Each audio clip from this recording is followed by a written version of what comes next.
கோவை அரசு கலைக்கல்லூரியில் தமிழ் புதல்வன் திட்டத்தை முதல்வர் ஸ்டாலின் இன்று அதாவது ஆகஸ்ட் 9ஆம் தேதி தொடங்கி வைத்தார். திட்டத்தின் கீழ் அரசு மற்றும் அரசு உதவி பெறும் பள்ளிகளில் படித்து கல்லூரியில் சேர்ந்த மாணவர்களுக்கு மாதம் ரூபாய் 1000 உதவித்தொகை வழங்கப்பட உள்ளது. மாநிலம் முழுவதும் மொத்தம் 3.28 லட்சம் மாணவர்கள் இதனால் பயனடைய உள்ளனர். தமிழ் புதல்வன் திட்டத்தின் கீழ் ஊராட்சி ஒன்றிய தொடக்க பள்ளி மற்றும் நடுநிலை பள்ளிகள், ஆதிதிராவிட நல பள்ளிகள், நகராட்சி பள்ளிகள், மாநகராட்சி பள்ளிகள், பழங்குடியினர் நல பள்ளிகள், கள்ளர் சிற மரபினர் பள்ளிகள், பிற்படுத்தப்பட்டோர் மிகவும் பிற்படுத்தப்பட்டோர் நல பள்ளிகள், மாற்றுத்திறனாளிகள் நலத்துறை பள்ளிகள், வனத்துறை பள்ளிகள், சமூக பாதுகாப்புத்துறை பள்ளிகள் போன்றவற்றில் 12ஆம் வகுப்பு வரை படித்த மாணவர்களுக்கு மாதந்தோறும் 1000 ரூபாய் உதவித்தொகை வழங்கப்பட உள்ளது. இந்த திட்டத்தின் கீழ் நிதி உதவி பெற வருமான உச்ச வரம்பு, இனம் மற்றும் ஒதுக்கீடு ஆகிய எந்த ஒரு கட்டுப்பாடும் இல்லை. அரசு உதவி பெறும் பள்ளி மாணவர்களுக்கு நிதி 6ஆம் வகுப்பு முதல் 12ஆம் வகுப்பு வரை அரசு பள்ளிகளில் பயின்று மற்றும் அரசு உதவி பெறும் பள்ளிகளில் தமிழ் வழியில் பயின்ற மாணவர்கள் தமிழகத்தில் உள்ள எந்தவித கல்வி நிறுவனங்களிலும் உயர்கல்வி படிக்கும் மாணவர்களுக்கு வழங்கப்பட உள்ளது. இந்த திட்டத்தின் முதல்வர் ஸ்டாலின் இன்று கோவையில் உள்ள அரசு கலைக்கல்லூரியில் தொடங்கி வைத்தார். மாநிலம் முழுவதும் மொத்தம் 3.28 லட்சம் மாணவர்கள் இதனால் பயனடைய உள்ளனர்.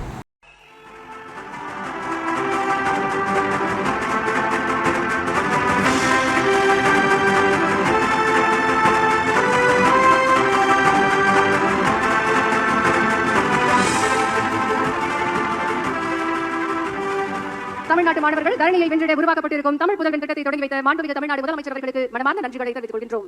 உயர்கல்வி பயிலும் அரசு பள்ளி, அரசு உதவி பெறும் தமிழ் வழி பள்ளியில் பயின்ற மாணவர்களுக்கு மாதந்தோறும் 1000 ரூபாய் வழங்கும் வரலாற்று சிறப்புமிக்க திட்டம் தமிழ் புதல்வன் தமிழ்நாட்டின் கல்வி வளர்ச்சியில் வரலாறு காணாத புதிய வளர்ச்சியை உருவாக்கி தமிழ்நாட்டு மாணவர்களின் பொருளாதார சுயமரியாதையில் புதிய சுடரை ஏற்றி வைக்கப் போகும் தமிழ் புதல்வன் திட்டம் பற்றிய சிறப்பு குறும்படத்தை இப்போது பார்க்கலாம்.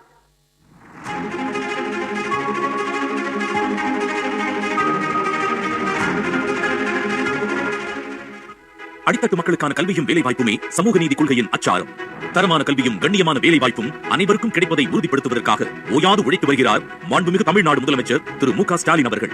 குழந்தைகள் களைப்பின்றி பயிலவும் கற்றல் திறன் மேம்படவும் முதலமைச்சரின் காலை உணவு திட்டம் உலகுக்கே ஒரு முன்னோடி. அரசு பள்ளிகளின் அடிப்படை கட்டமைப்புகளை வலுப்படுத்தவும் நவீனப்படுத்தவும் பேராசிரியர் அன்பழகன் பள்ளி உட்கட்டமைப்பு மேம்பாட்டு திட்டம். அரசு பள்ளிகள் வறுமையின் அடையாளம் அல்ல, பெருமையின் அடையாளம். IIT, NIT, IIM உள்ளிட்ட தலைசிறந்த கல்வி நிறுவனங்களில் அரசு பள்ளி மாணவர்களும் அடியெடுத்து வைத்திட சிறப்பு பயிற்சிகள். உலகை வெல்லும் இளைய தமிழகம் படைத்திட நான் முதல்வன் திட்டம். அரசு பள்ளி மாணவியரின் உயர்கல்வியை ஊக்குவிக்கவும் இடைநிற்றலை தவிர்க்கவும் புதுமை பெண் திட்டம். இந்த 1000 ரூபாய் தரதுனால ரொம்ப கல்வி செலவுக்கு எல்லாத்துக்கும் யூஸ் ஆகுது. அது மட்டும் இல்லாம குடும்பத்தோட கொஞ்சம் பாரமா கொஞ்சம் குறையுது. இந்த புதுமை பெண் ஸ்கீம்னால நிறைய பேர் வந்து காலேஜ் வரதுக்கு கொஞ்சம் ஊக்குவிக்கிற மாதிரி இருக்கு. இந்த ஸ்கீமை கொண்டு வந்த நம்மளோட முதலமைச்சர் ஐயா அவர்களுக்கும் நம்மளோட தமிழக அரசுக்கும் நன்றியை தெரிவித்துக் கொள்கிறேன். நன்றி. இதன் நற்பலன் 2 ஆண்டுகளில் உயர்கல்வியில் பெண்களின் சேர்க்கை 34% அதிகரிப்பு. பெண் கல்வி போற்றிடும் பெருமை மிகு தமிழ்நாடு. மாணவியரின் உயர்கல்விக்கு ஏற்றம் தரும் ஏனியாம் புதுமை பெண் திட்டம் போல மாணவருக்கும் ஒரு திட்டம் வேண்டும் என சிந்தித்த நம் திராவிட மாடல் அரசின் முதலமைச்சர் அவர்கள் அதற்கு உடனடியாக செயல் வடிவமும் கொடுத்துள்ளார். புதுமை பெண் திட்டம் போல மாணவர்களுக்கு 1000 ரூபாய் வழங்கும் தமிழ் புதல்வன் திட்டம் தொடங்குவதற்கு இது மாதிரியான திட்டங்கள் தான் தமிழ்நாட்டின் இளைய சக்தி வளர்ச்சிக்கு அடித்தளம் அமைக்கும். கல்வி செலவு செலவினம் அல்ல, வளமான தமிழகத்திற்கான மூலதனம் என்பதை வலியுறுத்தும் முதலமைச்சர் தமிழ் புதல்வன் திட்டத்திற்கென ரூபாய் 360 கோடி ஒதுக்கீடு செய்துள்ளார். அரசு பள்ளிகளிலும் அரசு உதவி பெறும் பள்ளிகளில் தமிழ் வழியிலும் 6ஆம் வகுப்பு முதல் 12ஆம் வகுப்பு வரை பயின்ற மாணவர்களின் உயர்கல்விக்கு உதவும் தமிழ் புதல்வன் திட்டம் தாயுமானவரான மாண்புமிகு தமிழ்நாடு முதலமைச்சர் அவர்களுடைய பொற்கரங்களால் இன்று தொடங்கி வைக்கப்படுகிறது. நன்றாக படியுங்கள், படியுங்கள், படியுங்கள் என்பது மட்டும்தான். உயர்கல்வியை படியுங்கள். ஏதாவது ஒரு பாடத்தில் ஆராய்ச்சி செய்யுங்கள். தகுதியான வேலைகளில் சேருங்கள். கல்லூரி காலத்தை படிப்புக்கும் உயர்வுக்கும் நன்கு பயன்படுத்திக் கொள்ளுங்கள்.